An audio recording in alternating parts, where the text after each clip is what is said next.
Hello there, we're exploring a haunted house. The most well-designed haunted house that I've ever played. Admittedly, I haven't played much horror. Alien Isolation, Resident Evil 7, and I don't class this as a horror game, even though it's vampires, do all this kind of things. First and foremost, Vampire the Masquerade Bloodlines is an RPG, basically. So, the RPG elements are the meat and potatoes, if you will. So this is kind of a quest that's just in the main story, less than an hour into the game, basically. That's just like, oh yeah, we're going to rock your world with a haunted house. We're just going to turn it into a horror game for about 15 to 30 minutes. Like, obviously, when it's the first time you're playing, this will take longer, because you don't know where to go. I've only played it once before.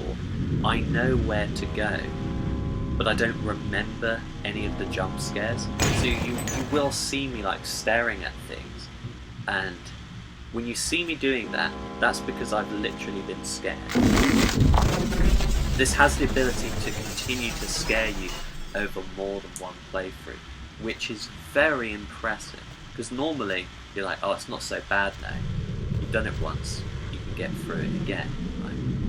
Because I went up the right-hand stairs this time just to see if, like, it was a thing, because I went up the left or right, whether anything would be different.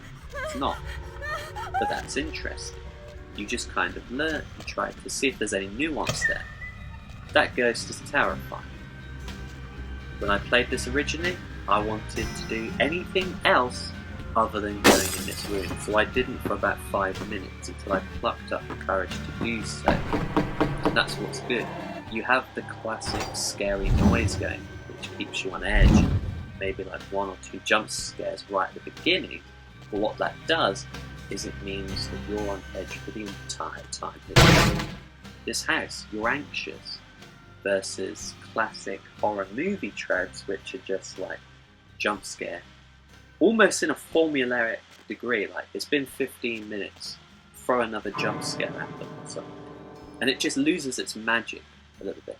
That's why, like, psychological horrors are just so much more scary and so much more uncomfortable watching, because you can't really brace yourself for psychological horror. Part of the horror is like they're using your own brain functions against you. Like, it's fascinating. But what I really like about this is like the clues. It's all simple. It's like a pet peeve of mine in the genre is the classic thing of, we have a key here, right here, and it unlocks somewhere else. This is a Resident Evil thing, usually. You have to find objects to, like, do a puzzle to then get the key to progress into the next area. I just hate that. It takes me out of the game whatsoever. And I would imagine, if I'm going to be charitable, I think they have the puzzles in there so that you're not, like, permanently on edge all the time. So it's a little break for the player.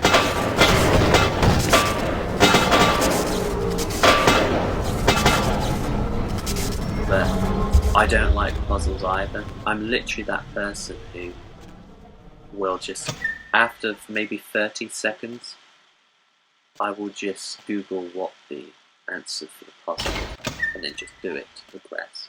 I'm like the worst kind of gamer, basically. The modern gamer. I have no patience. So having like a simple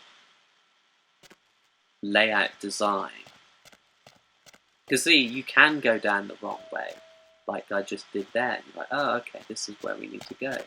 You do get a bit lost in your surroundings, because you don't think straight when you're anxious, do you? Everyone knows that. So you can get lost, which is good, because when you're lost, it's even more scary. Like, this was designed in 2004, and I still think it's more effective at being creepy and scary than most of the modern horror games I've seen people play, really. Admittedly, it's a bit different watching somebody play it than playing it yourself. I wouldn't say it's massively different, because I still jump when I'm watching somebody play a game. You know? It's one of those things, I'll gladly watch a horror game, because I'm like, I don't really have a strong desire to play it. But as you can see, the clues, and you're finding more about what happened here as you go on this almost like linear path, right? Which is good, because an open world horror game, that would be awful. It just wouldn't have any direction, and then it wouldn't really be able to do what it wants to do. It can be scary if you could just go anywhere else at any time.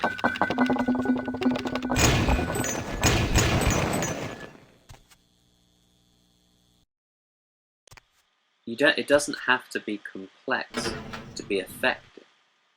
Like some lettering just added onto the wall, that really creeped me out the first time I played.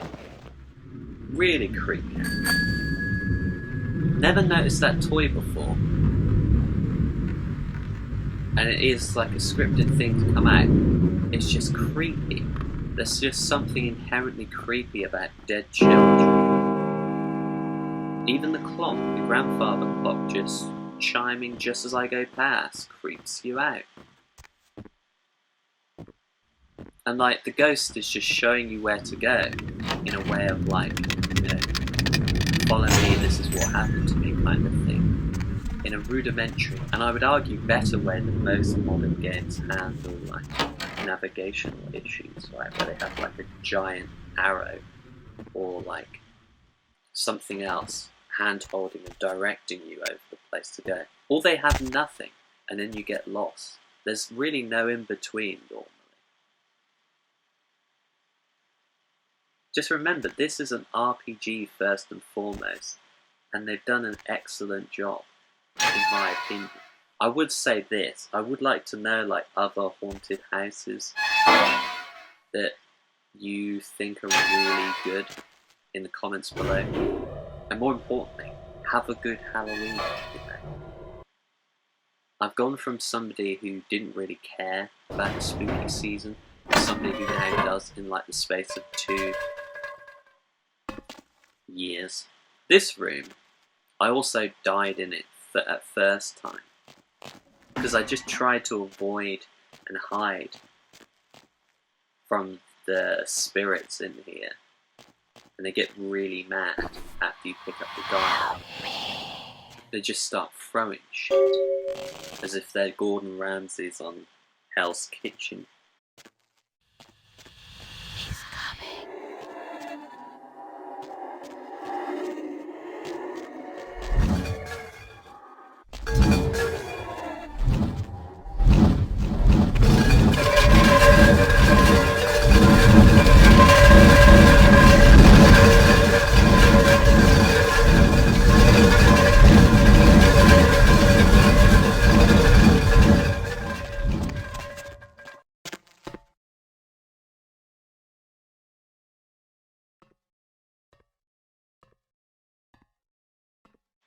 But yeah, every time on this quest that I've had to break something down, it's just reminded me of one of the Halloween films where Michael has his own lair.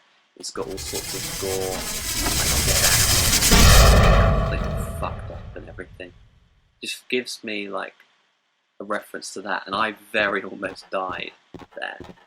Bloody hell. There's not much wiggle room there. I'm pretty sure that does kill you if you stay there. It's never done it to me though. The challenges of, what's quite fun with that, is the challenges of early platforming in games of like 20 years ago. Platforming used to be so much more difficult, particularly in games where it's not designed for it. So you're like, it's basically a leap of faith at this point, trying to get and any traversal going up. Which is funny because the normal movement is just so smooth, and then you have to climb a ladder or then jump anywhere, and it's a risk with death. Also, can we just cancel the parents of this house? I think you know, it's deserved, to be honest.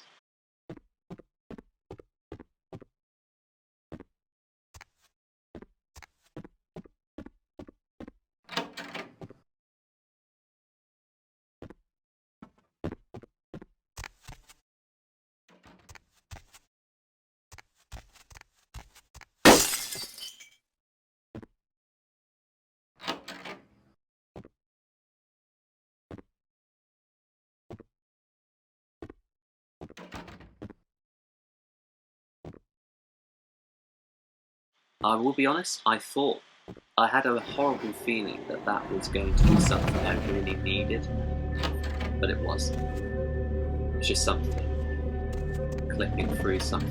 It happens all the time and stuff, you know, even in modern games. So, huge deal.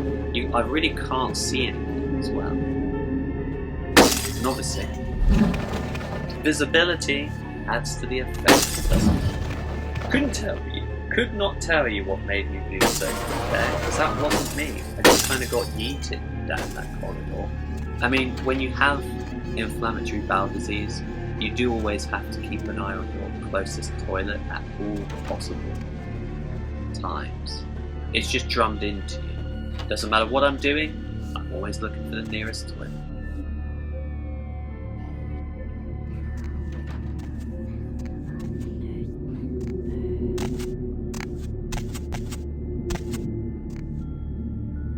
Again, like, slight issues with trying to judge how to jump on something in a game that's probably older than quite a few people who are actually watching this video. It took me a while to realise that it was a house find. I mean, I read the clues, but then I was like, what's that?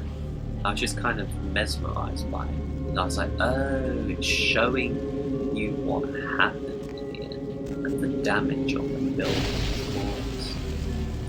You know, it does take me a while to pick up on things. I'm not the most observant.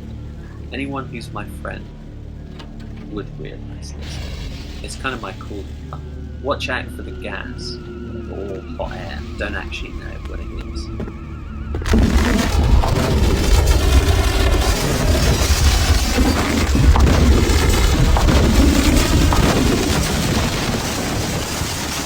Glad I didn't like stay around because I almost bloody died. And then you just kind of get transported. This is really cool. You're just like, oh my god, it looks so nice. You just kind of creeped out almost. Like, what's going on here? And there we are, that's the cursed item. That's what we needed to gather to get rid of the spirits from the house. There it is done, and you see how bleak it is. And obviously, I mean, with the abundance of lighthouse movies these days, you know there's some weirdo fucker that lives there. So they're just inherently creepy. The way that door opens as well. Like, I looked at that and went, I'm not going down there. Now we go down here. I was supposed to jump over there. I did kind of jump over there, and then I just fell all the way down because traversal is hard. And you look at that and you're like, yeah, I can fit through there. And then I couldn't. I was like, oh, where do I go? And you kind of get confused, because at this point you're just like, well, I just kind of want to leave. I've had enough of this area. So I'm like, oh, maybe I can burst through that.